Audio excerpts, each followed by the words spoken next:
Hello everybody, my name is Christopher, and welcome back to another development showcase.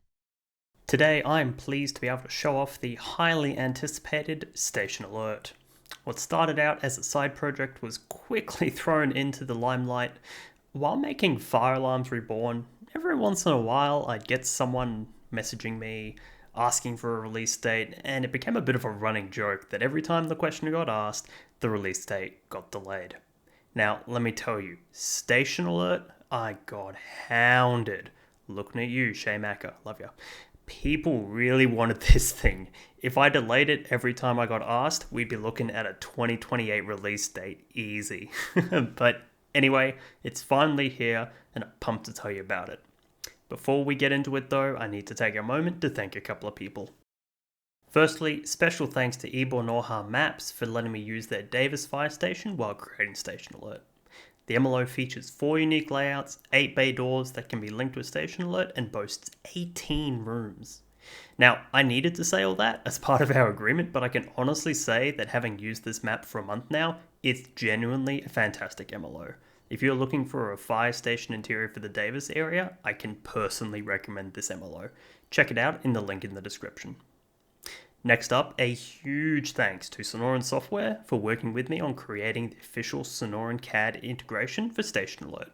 With the largest CAD, radio, and community management software in FiveM, Sonoran delivers a seamless integration with Station Alert thanks to our partnership.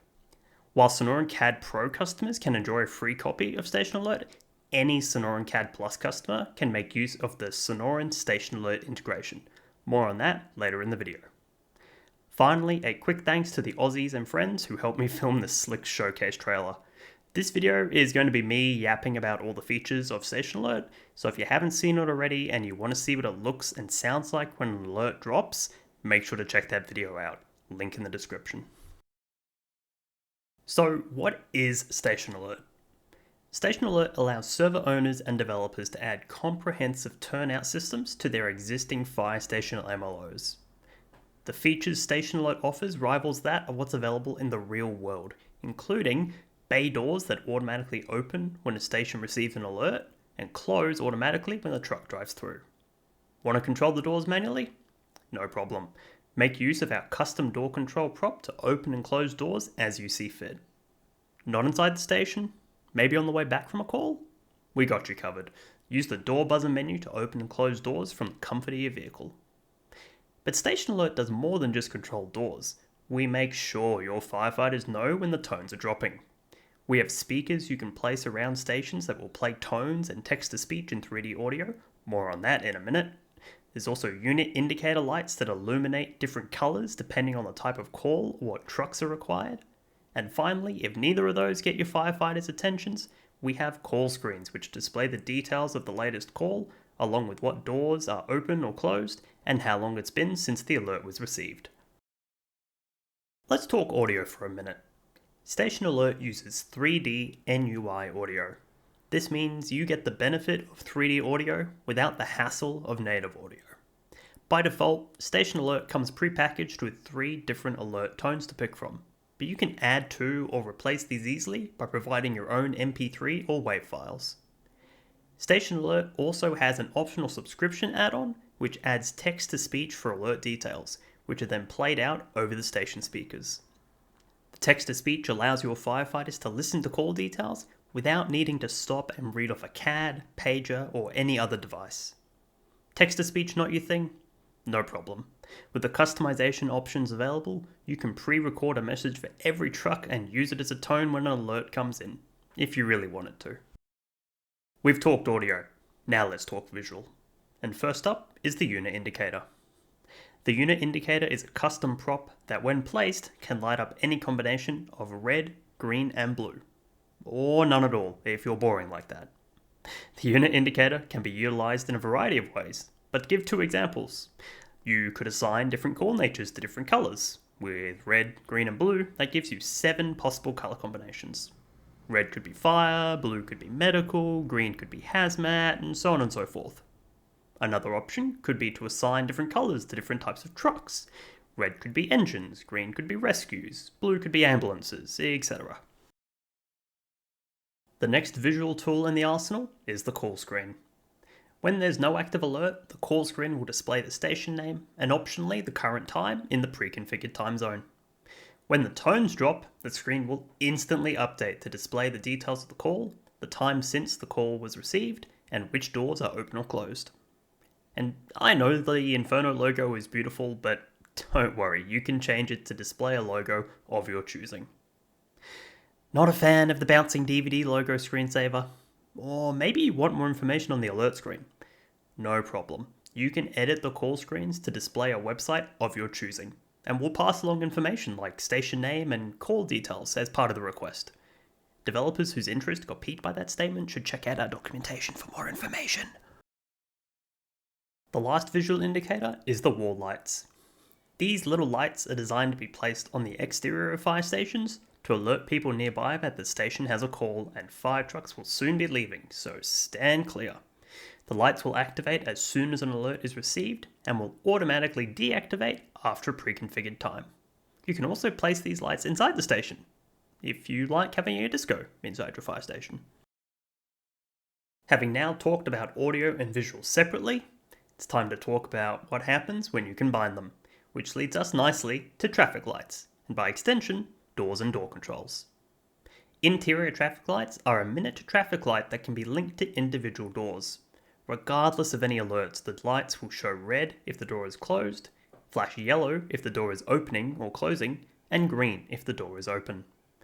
When the doors are opening or closing, they will also sound a buzzer, but don't worry, regardless of whether there's one door opening or 10, only one buzzer will sound. Thank me later. Doors can have no traffic lights or several. It's up to you to decide how you set up your doors. The traffic lights are small and skinny enough that they can fit just about anywhere, even on the beams between bay doors. As mentioned previously, doors can be opened as part of an alert to save your firefighters from needing to do it by hand. Once a truck drives through an open door, it closes automatically behind it to ensure the station is left secure. Did a door get opened by accident? Or maybe the truck was already out on the road. Don't worry, the doors will automatically time out and close after a pre-configured time. Tucking out for lunch in the truck? We've got you covered, with our door control panels that you can place around the station. You can open and close doors at the push of a button. Or, as previously mentioned, use our door buzzer to open and close doors from within your vehicle, whether you're inside the station or not. Now, I've mentioned alerts several times, but what is an alert and how do you create one? Well, an alert is a notification that is sent to one or more stations that can open specific doors or all doors, optionally play a text-to-speech readout of call information, play tones, optionally display lights on the unit indicators, and shows call details on the call screens. There are so many ways to create an alert, server owners and developers are spoiled for choice. Starting with the simplest, the in-game menu. There are two ways to access the alert creation menu. The first is via a predetermined computer inside a station, such as in a dispatch room or an office. The location can be selected in the SA tool, which I will come back to later in the video. The second is via a command, which opens the same menu but allows access from anywhere on the map. Both menus are locked behind ACE permissions, so only authorized players can create alerts. Another way to create alerts is via the official Sonoran CAD integration. Creating alerts in Sonoran is super easy, and there's three ways to do it. Firstly, via the live map. Simply select the station you want from the live map, pick some unit indicator colors if you want, put in a message, pick some tones, and send it. Next is via the dedicated panel, found in the unit management menu underneath the live map option. Select the station or stations you want to alert, and then once again fill out the details that you want. Finally, if you are viewing a 911 call in the call editor screen, a small red house icon will appear at the top left of the panel. Clicking this icon will open the station alert screen and automatically select the nearest fire station to the 911 call's position. From there, you can fill out the details as you wish. The last way to create alerts is via Station Alert server exports or built-in HTTP API. We have compatibility for a few pre-configured scripts, such as SmartFires, ZFire, CD Dispatch, Emergency Dispatch, etc. But if a script you want to use isn't listed, don't fret. You should be able to add compatibility with our exports. And if you get stuck, we can lend you a hand in our Discord. If you're a server owner or developer and want to know more about these options, check out our documentation website, which lists all the available options and provides examples. Hello everybody, Christopher from the future here, and I'm going to demonstrate for you how to use the Station Alert tool. Anybody that has the Fire Alarms Reborn resource and is familiar with the FAR tool will find this all very familiar, and that is by design. So if you know how to use the FAR tool, you know how to use the SA tool. The first step is to type in the command.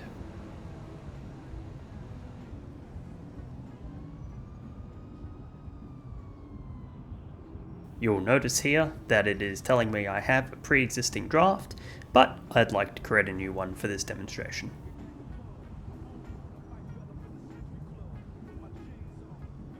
Now we just need to follow the instructions. First step, enter first person. At the bottom of my screen it tells me what prop I currently have selected, and in the top left it tells me the controls if I need them. The first thing we need to do is create a new station location. I do that by pressing the tilde key. I then need to give the fire station a name, and now we're good to go. To start with, let's place some lights.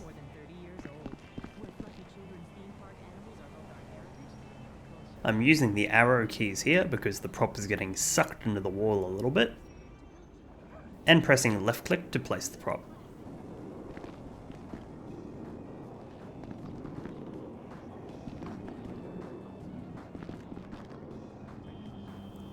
Now we have some lights. Next up, let's select some doors. To select a door, aim for the door and wait till it turns orange. I need to give the door a name.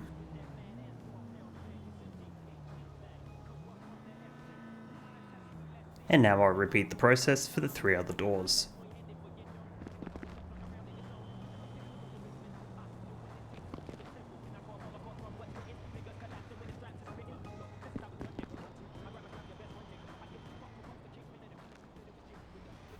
Now that I have some doors selected, let's place some traffic lights.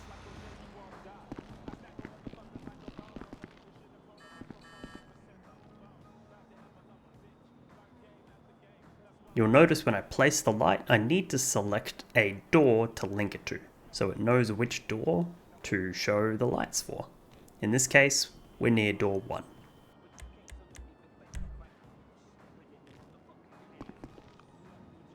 Now, we've come across a prop that's part of the map that is kind of in the way, so we're going to skip ahead here to the Hide Prop button. This allows us to hide props inside MLOs.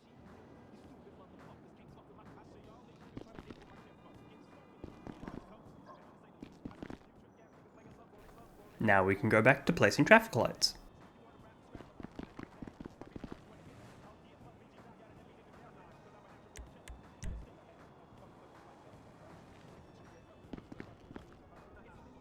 The issue I'm having here is that if I move it too far down, it selects the light on the other side of the pillar.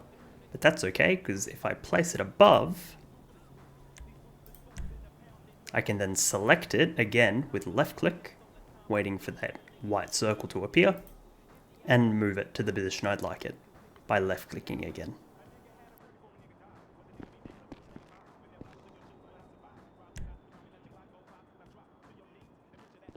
Now we have traffic lights. Next, let's place our door controls. Once again, there's a prop that's just not quite what we want, so we'll go ahead and hide that.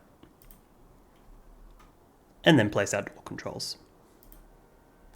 Door controls don't need to be linked to doors because they can control all the doors in the station. Next up is the ceiling speaker, which obviously can only be placed on the ceiling.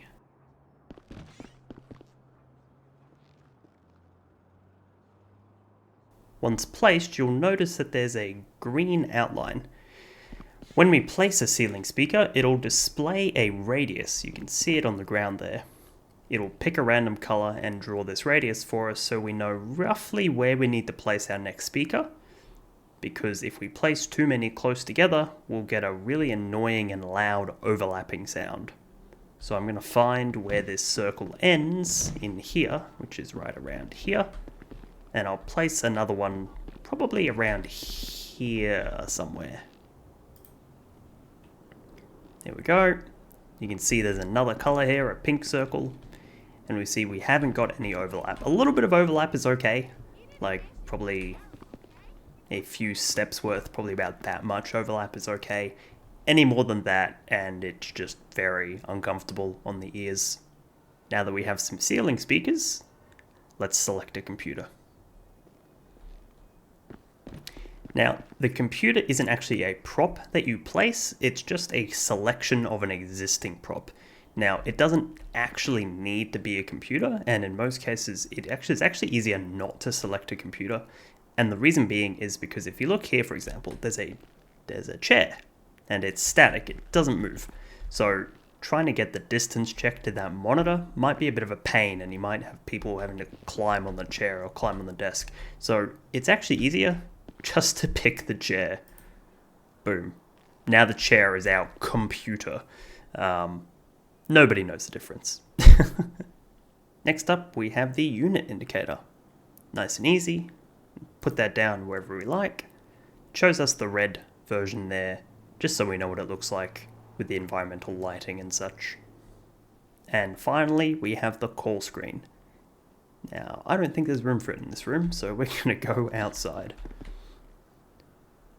We'll line it up with the ceiling and just plop it down right there.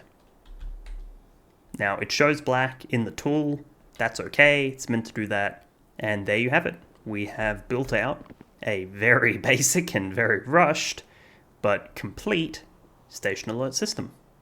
All we need to do now is save. I need to give this file a name, and I'll call it test.